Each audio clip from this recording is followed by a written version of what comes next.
despite of your busy schedules.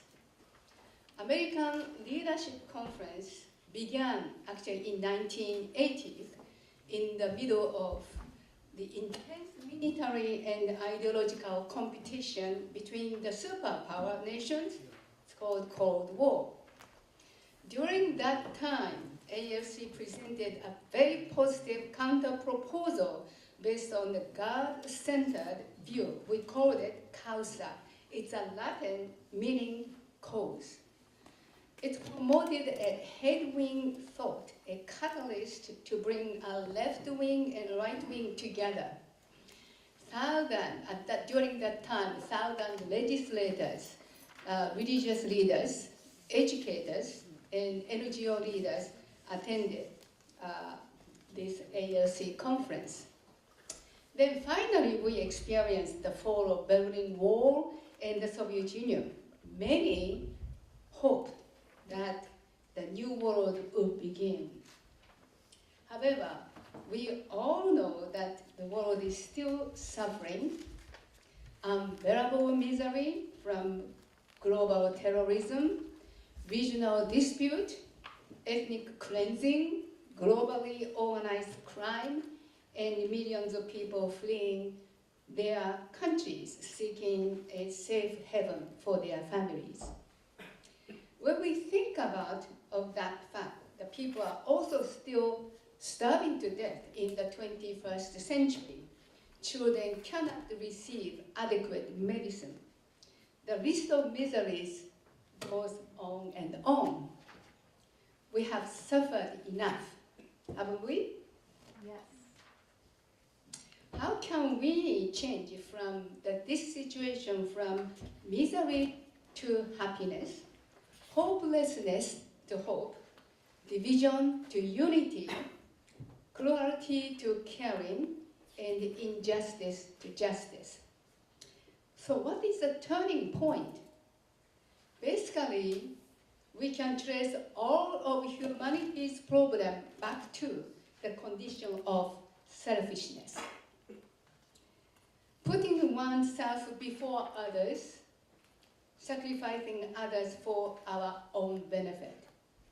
The great heroes of history were those who were able to live for the sake of their nation and the world. Such a lifestyle requires a person to invest in himself, to go beyond his or her own self, to sacrifice on some level for a greater good. It is difficult to do this without connecting to God and living and having an appreciation of the value of each person as a child of God. So Dr. Hak Ja Moon, the wife of the Reverend Moon, the founder of the Universal Peace Federation and the Washington Times Foundation, addressed at the inauguration of the International Association for Parliamentarians for Peace. It's called IAPP. Very soon we will discuss with you, and I'm sure Chairman will introduce about IAPP. This is a project of the Universal Peace Federation. She addressed at the Kennedy Caucus Room in the Senate building on November 30th, 2 years ago in 2016. Quote, she said, "We see unspeakable misery happening all around the globe. This is impossible to solve with mere human power alone. So we should start," she said, "what should we do from here on forward? We should start a movement that once again affirms God as the original owner of the universe in families and countries and the world." So the American Leadership Conference teaches the core values of the Universal Peace Federation, which are grounded in the lifelong teachings and practices of Reverend Moon. UPF is guided by a vision of humanity as one family under God. God is the parent of humanity, and we, as real brothers and sisters of that family, should live in accordance with the universal God-given principle of living for the sake of others.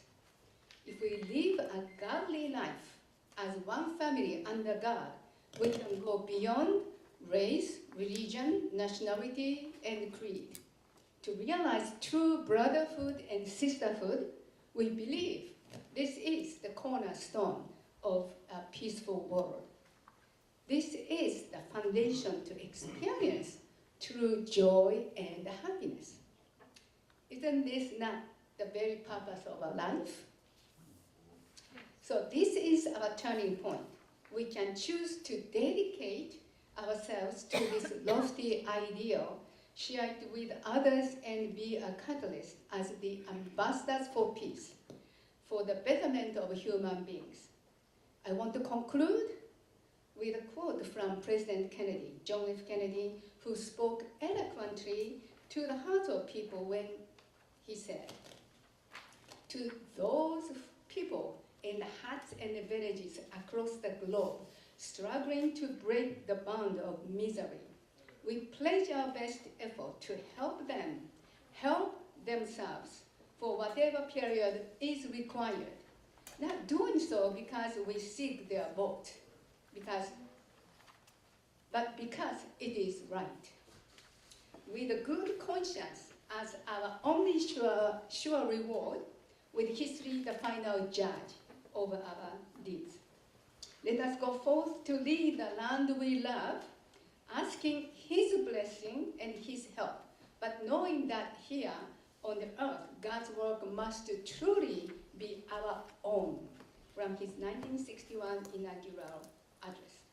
So dear friends and the ambassadors for peace, whatever time needed, let's work together until God said to us, "Job well done." Thank you.